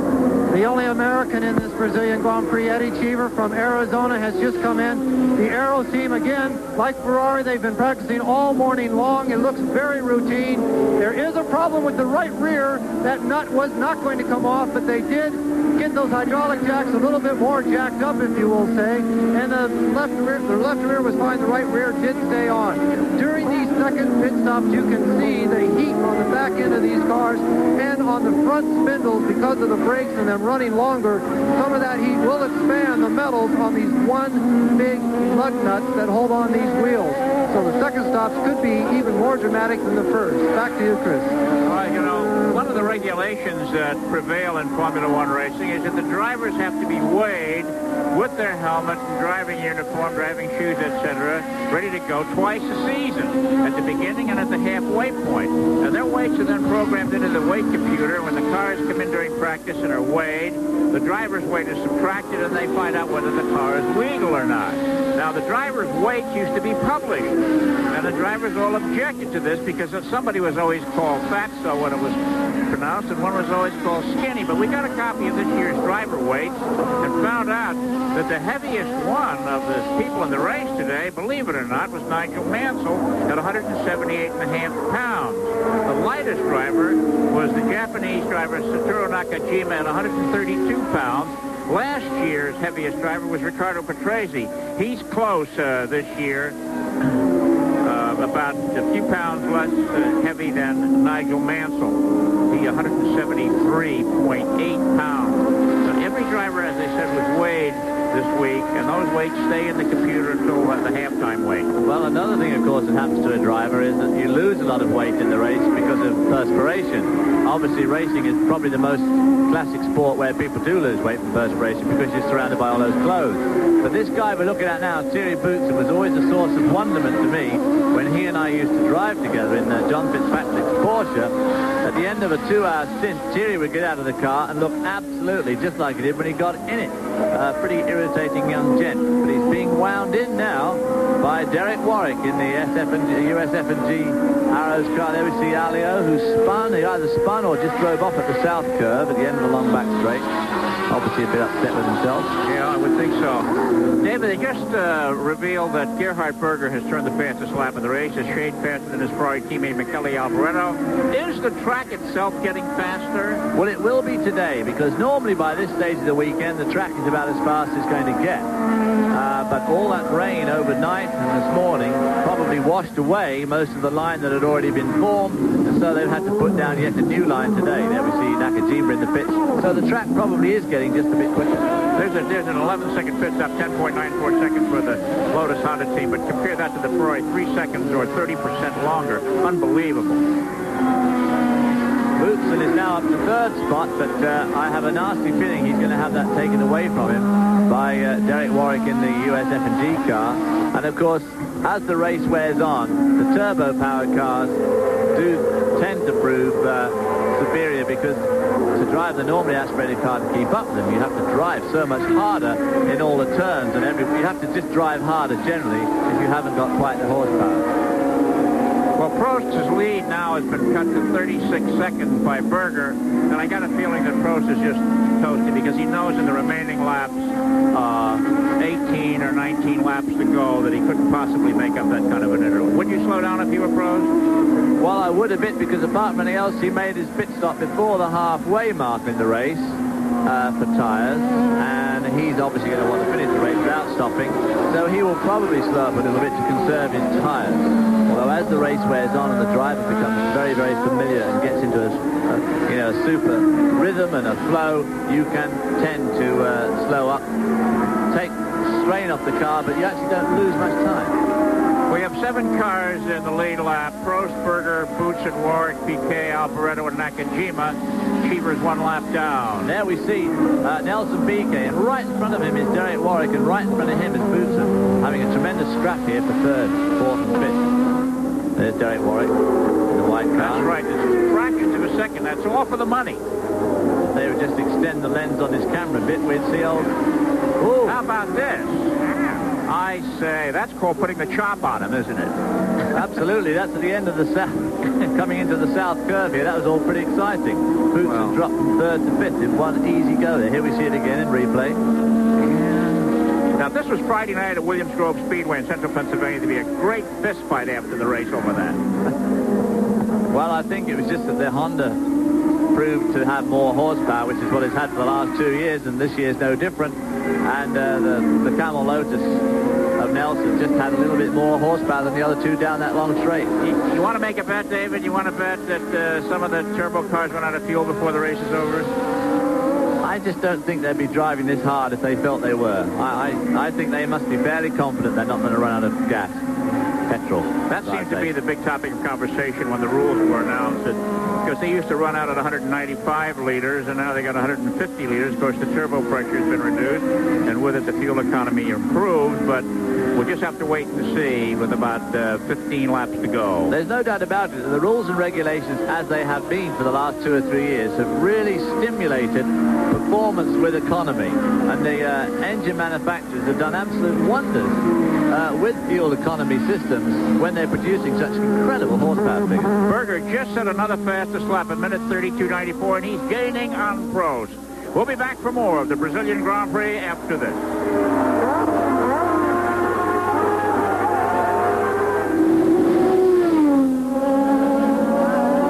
7 laps complete of the 1988 opening Grand Prix here in Rio de Janeiro. Alain Prost holds a 24-second lead over Gerhard Berger, with Nelson Piquet 3rd and Derek Warren 4th, Terry Boutsen 5th, and Michele Alboreto 6th. Tomorrow evening at 8 p.m. Eastern Daylight Time, ESPN presents NCAA College Baseball, a Pac-10 interstate rivalry, Arizona versus Arizona State. Arizona was a surprise in the 87 College World Series, and they're going up against the Sun Devils, led by catcher Tim Spare, who batted .328 last season. It'll be worth it just to see him pound the daylights out of the ball. So join us tomorrow night, 8 p.m. Eastern Daylight Time, for NCAA College Baseball, Arizona versus Arizona State. Well, there we see the current leader, Alain Prost. We just had a graphic there which showed that he only had a 20-second lead over Gerhard Berger, but we're also getting other information from inside sources that show he's 24 seconds behind. So just to make sure, I'll put a stopwatch on and find out what it is. It is in that fact 20 seconds. Well, that's what the watches are for, David. The announce position here has a computer that gives us the standings every lap and the interval. It's supplied by Longines and Olivetti, and is really a remarkable device for keeping track of a motorsports competition. It's very helpful. Only if it's right, though.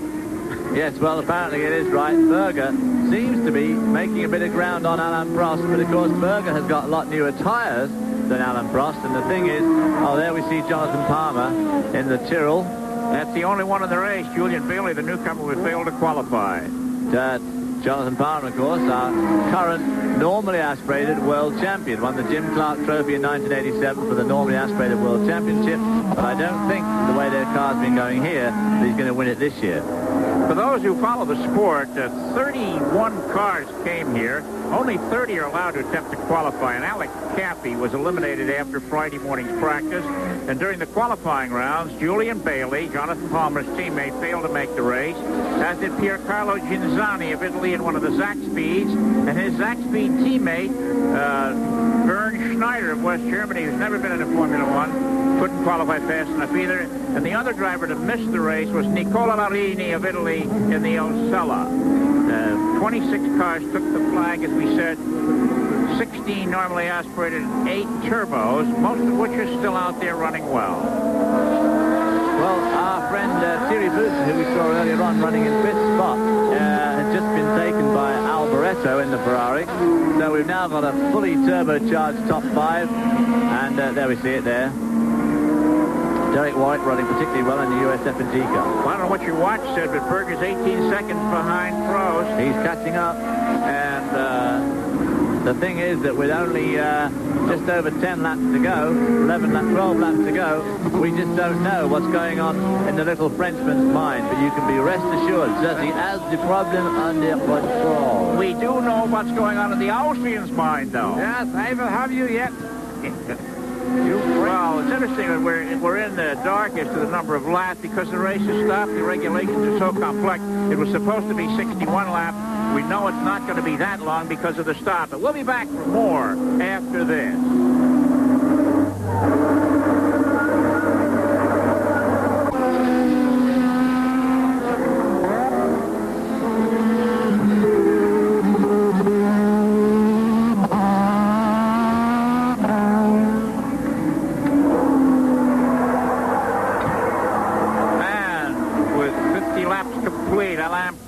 Continues on his way towards the checkered flag and the Brazilian Grand Prix with a hurry-up Gerhard Berger in hot pursuit, cutting that interval down lap after lap. Whether or not he'll be able to close it entirely, of course, remains to be seen, but it gives some spice to the closing laps of this interesting contest.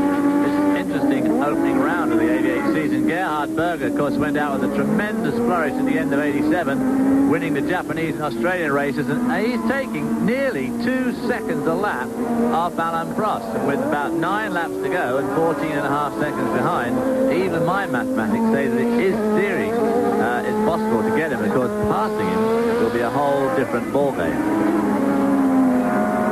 It's interesting, you know, the timing of these cars is done by a transponder. It's about the size of a pack of king-size cigarettes. It's attached to the bottom of the car, and as it crosses over the various lines at the start-finish line and the entry and exit to the pits, which a piece of aluminum foil is taped to the ground, and that becomes the aerial.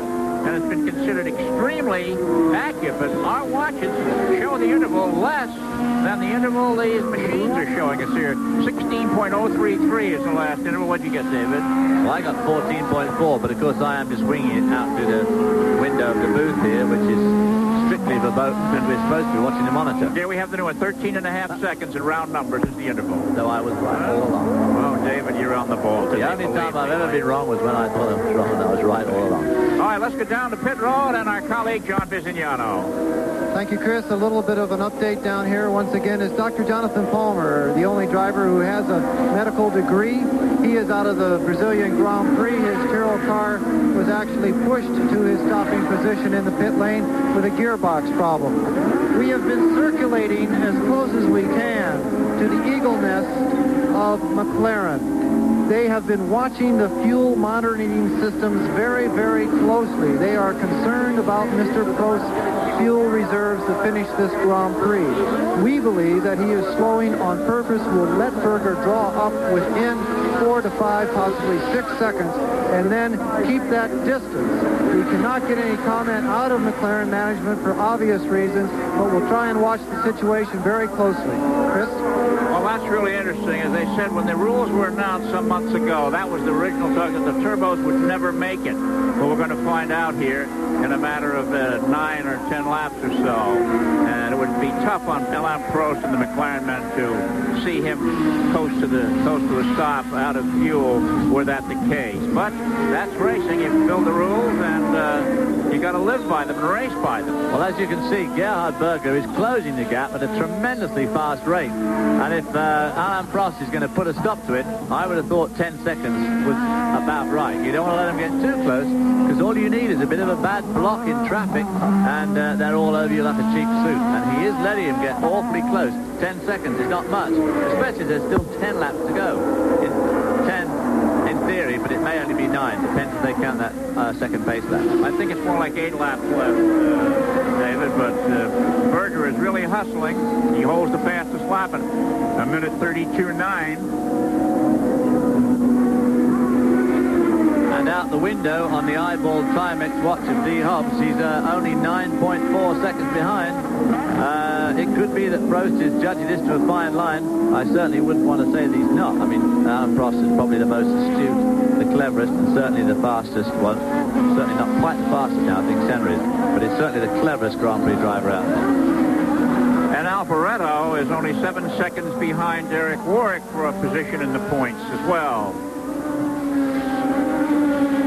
At this stage, of course, it's nice to get as many points as you can early on in the year. Senna, no doubt, will be very distressed. He didn't score any points today, as with a number of the other runners out there. Very disappointing.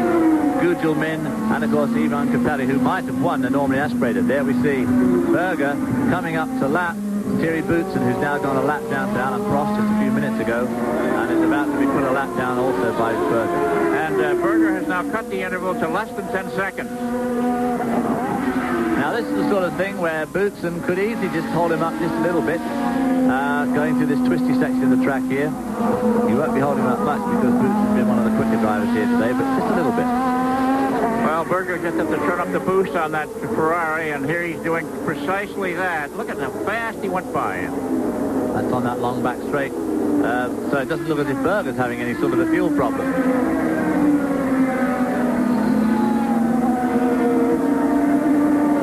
And can Mr. Berger track down Mr. Alain Prost? I think Alain's probably got the whole thing under control, but it's... he's pulled out a little bit now. He's back up to 10.5 seconds. So he has pulled out about a second on that last lap to Gerhard Berger. And of course, if Berger sees that he'll be getting lap time, gaps from his pit crew over the wall, and there's nothing more discouraging when you're making up time on a guy, you keep on seeing it come down, and suddenly it starts to go up again, and he tends to knock the fight out of you a little bit. It's obvious that Gerhard Berger is not an Austrian who likes his native country's favorite export Schlager, whipped cream on the coffee. He's a tall, gangly kid. He only weighs 141 pounds, and I guess when you're close to 6 feet, as Berger is, you really have to watch your diet to stay at 141 pounds. Yes, preferably don't get to 6 feet if you want to be a Grand Prix driver, because these cars are basically made for small men.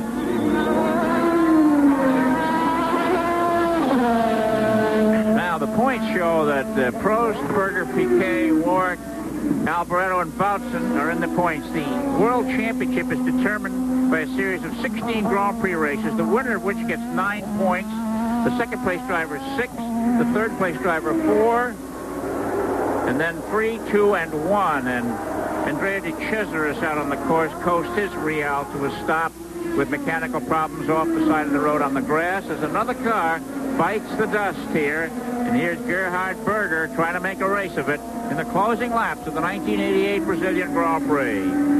The Real of Andrea de Cesaris went extremely well, considering it's a brand new car, a new team, or a resuscitated team from the ATS team from a couple of 3 years ago. He was in 9th place when his car gave up. Well, he was up to 6th place at one stage, so they must have been very, very encouraged by that, but I don't know what's going on with it now. All right, here's our hero, Mr. Gerhard Berger, in hot pursuit of Alain Prost. An Italian Ferrari chasing a British McLaren, driven by a Frenchman with an Austrian in second place. It's truly international. And the McLaren designed by an American, don't we? Oh, we can't. A gearbox designed by Pete Wiseman, the American from California, had his things. Here we have, now Prost has started to go again. He's opened up about a half a second on Berger. And we'll be back for the exciting finish of the Brazilian Grand Prix after these commercial messages.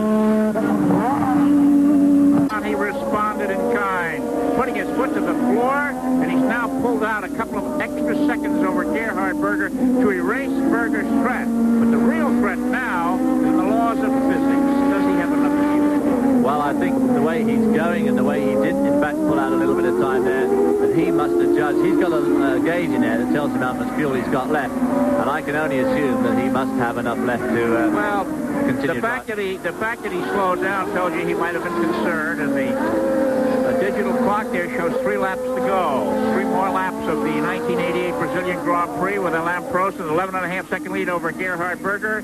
Former current world champion Nelson Piquet of Brazil 3rd, Derek Ward 4th, Italy's Michele Alboreto 5th, and Belgian's Thierry Boutsen 6th. And now they're in with 2 laps to go. And I think that Thierry Boutsen could well get displaced at 6th by Nakajima in the other Campbell Lotus car, who's making ground. In fact, he has passed him. I'm not supposed to tell you that because I'm supposed to be watching the monitor, but he has in fact passed him to 6th spot. As we see on the screen, Alain Prost going on his way, looks like on his way to inexorably win this 29th Grand Prix for Alain Prost. So it won't be long before he's up into the magic 30s for a Grand Prix winning record, which is pretty staggering, really, when you're considering he only started Grand Prix racing in 1980. That's right. Prost, the race Yankee Stewart's record of 27 wins last year. He's had 121 starts. And his first drive in a Grand Prix car came in Argentina in 1980. And he's been a sensation almost ever since.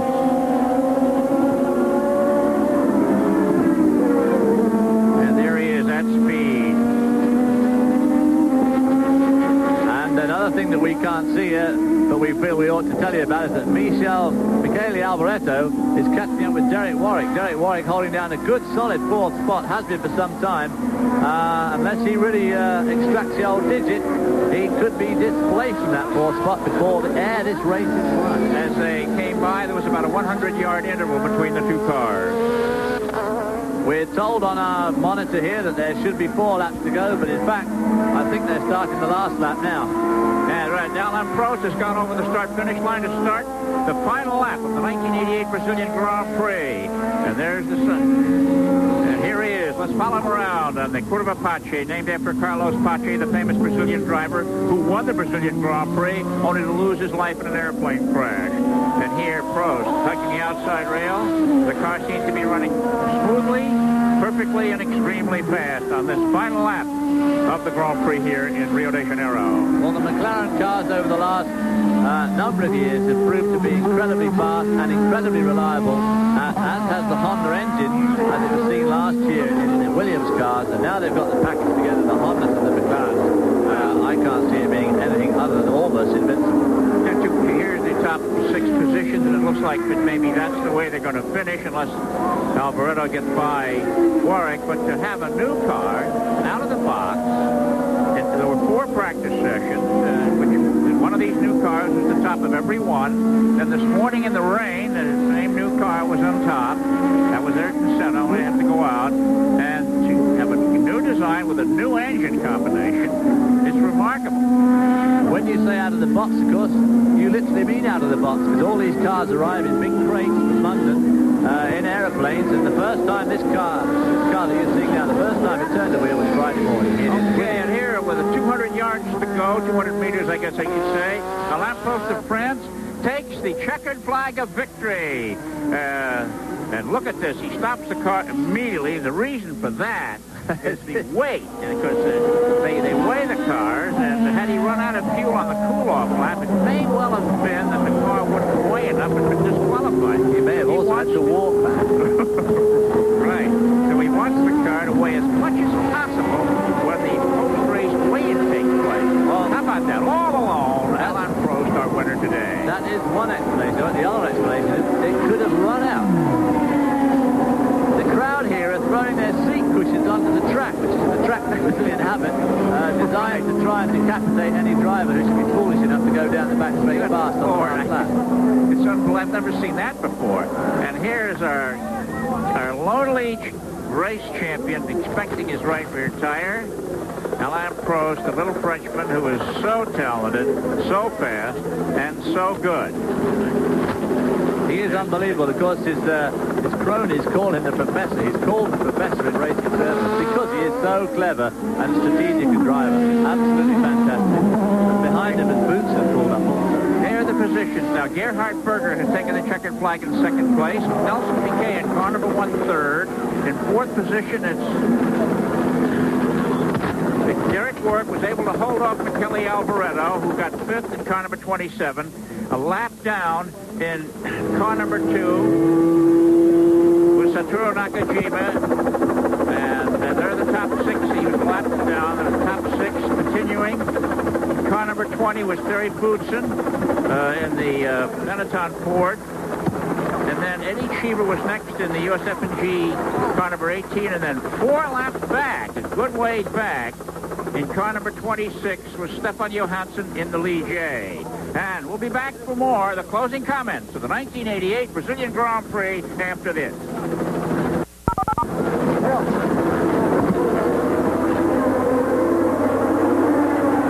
Behind, as you can see, all the excitement going on there down around the track. What do you think of it, David? Well, I thought it was a pretty good race. The normally aspirated cars looked like they were going to run extremely strongly to start with. Nigel Mansell hanging right in there with 3rd, and of course Thierry Boutsen putting on a great display. But the turbo power ultimately told.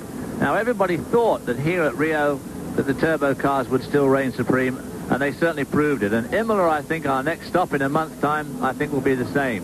But when we come to the shorter tracks, Monte Carlo, Detroit, and some of the tighter tracks, the normally aspirators, as the season wears on, are obviously going to become stronger and stronger and much more of a factor. Well, Prost goes to San Marino on May 1st with the 9 points towards another world championship. Berger has 6, Piquet 4, Warwick 3, Alvarado 2, and Nakajima 1. That's Japanese driver tried so hard to get that first point last year. He finally made it. Looks like he's now really part of the circus. Well, he certainly ran very well all through practice and qualifying, and ran well this morning in the wet. But I think that, again, today's race has underlined that Alain Prost is the finest current Grand Prix driver. And, of course, Gerhard Berger is one of the real finds, the real up-and-coming young heroes. All right, let's have a word now from John Bisignano. Thank you very much, Chris. We have a very proud Jackie Oliver, the owner and manager of the Arrows Racing Team, sponsored by USF&G. Jackie, a very good day after 2 rough days of practice and qualifying. John, I'm absolutely delighted. 4th place, some valuable World Championship points in the first of the season. But more importantly was that we ran very close to Nelson Piquet in the Honda, and we kept Alboreto and the Ferrari behind. So it looks like we've got a competitive car for this year. Now, you were having trouble with the pop-off valve. I actually saw you taking the rule book onto the grid. What's the situation there? Well, the pop-off valve has been giving us a lot of difficulties. I think we can solve the problem with the help of the FISA. We just got the valve very late, only 3 weeks ago, and we've got to do a bit more testing with it to get more power out of the engine. I'm sure we can do that with their assistance. So that means when we go to the next race, we'll have even more power to play with, which should mean we can run up there with the front. You were 4th fastest in San Marino testing. You must be looking forward to that event. Yeah, that looks good for us, doesn't it? Thank you very much, Jackie.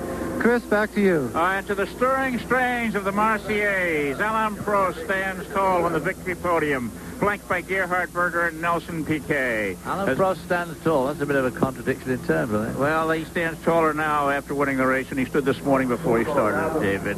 McLaren has 9 points, Ferrari 8, Lotus 5, and Arrows 3, in the all-important Constructors' Battle, an important championship for the people who handcraft these cars. And we'll be back after this.